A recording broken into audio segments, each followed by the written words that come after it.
50th Nedbank Cup match for this team. Today was number 50, but it's their 10th title. They move into double figures in this competition, joining Chiefs in double figures. Chiefs have won it 13 times, Pirates now 10 times in total under the various names. Exact repeat of last year's final, incredibly. They went behind, equalised with a penalty, and then scored in the very last minute. In both last year at Loftus against Sekhukhune United, and this year at Mbombela Stadium against the mighty Sundowns. 2 cups for this team this season, plus second place in the league.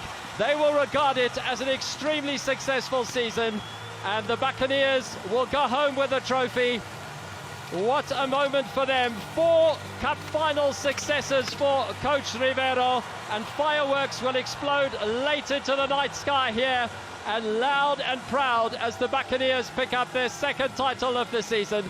A youngster, a 19-year-old, showing such composure to slot the ball past the inimitable Ronwin Williams in the final seconds of the match.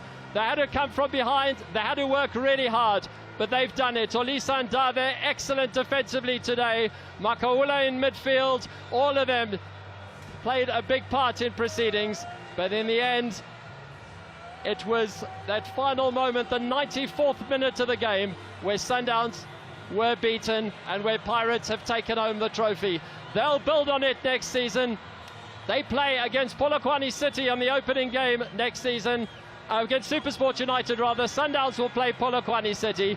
Delight for the Buccaneers. They take home their second trophy of the season. Congratulations to them. But what a victory for South African football. From Scotty and myself in commentary, have a great one. Congrats to Pirates.